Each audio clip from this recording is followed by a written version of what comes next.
लक्ष्मीनाथसमारम्भां नाथयामुनिमध्यमाम् अस्मदाचार्यपर्यन्तां वन्दे गुरुपरम्पराम्।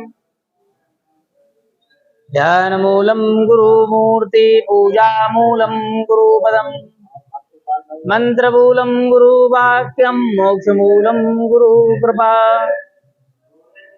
गुरुर्ब्रह्मा गुरुर्विष्णु गुरुर्देवो महेश्वरा गुरु साक्षात् परब्रह्म तस्मै श्री गुरुवे नमः। तस्मै श्री गुरुवे नमः। लक्ष्मी नारायण भगवान की जय। वृंदावन बिहारी लाल की जय। बोलो रामचंद्र भगवान की जय।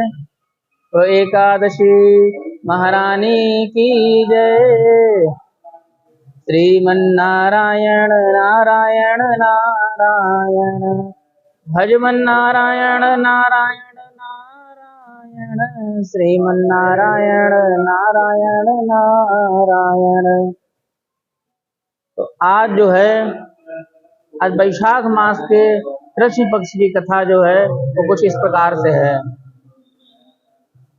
युधिष्ठिर ने पूछा कि हे वासुदेव आपको नमस्कार है। वैशाख मास के कृष्ण पक्ष में किस नाम की एकादशी होती है, उसकी महिमा कृपया बताएं। भगवान श्री कृष्ण कहते हैं कि हे राजन, वैशाख कृष्ण पक्ष की एकादशी बरुथनी के नाम से प्रसिद्ध है। यह इस लोक और परलोक में भी सौभाग्य प्रदान करने वाली है। बरुथनी के व्रत से सदा सौख्य का लाभ और पाप की हानि होती है। यह समस्त लोगों को भोग और मोक्ष प्रदान करने वाली है। बरुथनी के ही व्रत से मानधाता तथा धुंधुमार आदि अन्य अनेक राजा स्वर्गलोक को प्राप्त हुए।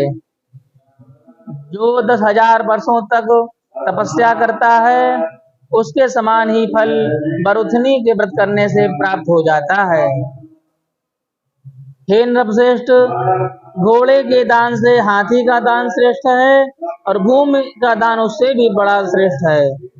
भूमि के दान से भी अधिक महत्व तिल का दान है और तिल दान से बढ़कर स्वर्ण का दान अधिक श्रेष्ठ है। स्वर्ण दान से बढ़कर के अन्न दान है, क्योंकि देवता पितर तथा मनुष्यों को अन्न से तृप्ति होती है। विद्वान पुरुष ने कन्यादान को भी अन्नदान के ही समान बताया है। कन्यादान के तुल्य ही धेनु का दान भी है। यह साक्षात भगवान का कथन है। ऊपर बताए हुए सब दानों से बढ़ा विद्या दान होता है। मनुष्य बरुथनी एकादशी का व्रत करके विद्या दान का भी फल प्राप्त कर लेता है। जो लोग पाप से मोहित होकर कन्या के धन से जीविका चलाते हैं वे पुण्य का क्षय होने पर यातनामय नरक में जाते हैं। ध्यान दें, जो लोग पाप से मोहित होकर कन्या के धन से जीविका चलाते हैं वे पुण्य का क्षय होने पर, जब तक पुण्य उदय है तब तक आप कुछ भी कर लो, लेकिन जब पुण्य का क्षय हो जाएगा उसके बाद यातनामय नरक में भोगना पड़ेगा। अतः सर्वथा प्रयत्न करके कन्या के धन से बचना चाहिए। उसे अपने काम में नहीं लाना चाहिए। जो अपनी शक्ति के अनुसार आभूषणों से विभूषित करके पवित्र भाव से कन्या का दान करता है उसके पुण्य की संख्या बताने में चित्रगुप्त भी असमर्थ हैं। बरुथनी एकादशी करके भी मनुष्य उसी के फल के समान प्राप्त करता है। व्रत करने वाला वैष्णव पुरुष 10वीं तिथि को कांस, उड़द, मसूर, चना, कोदों, शाक, मधु, दूसरे का अन्न, 2 बार भोजन, इन सब वस्तुओं का परित्याग कर दे। एकादशी को जुआ खेलना, नींद लेना, पान खाना, दातुन करना, दूसरे की निंदा करना, चुगली करना, चोरी, हिंसा करना, क्रोध तथा असत्य भाषण, इन 11 बातों को त्याग दे। द्वादशी को उड़द, शराब, मधु, तैल, पतितों से वार्तालाप, व्यायाम, परदेश गमन, 2 बार भोजन, बैल की पीठ पर सवारी और मसूर, इन 12 वस्तुओं का त्याग करके राजन इस विधि से वरुथनी एकादशी की जाती है। रात्रि को जागरण करके जो मनुष्य मधुसूदन का पूजन करते हैं वे सब पापों से मुक्त होकर अंततो गत्वा परम गति को प्राप्त होते हैं। अतः पाप भीरु मनुष्य को पूर्ण प्रयत्न करके इस एकादशी का व्रत अवश्य करना चाहिए। यमराज से डरने वाला मनुष्य अवश्य गोदान का फल प्राप्त होता है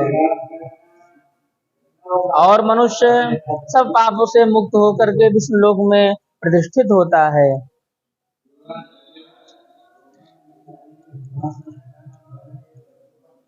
हे नरश्रेष्ठ, इस व्रत के करने से वह निष्पाप हो जाता है।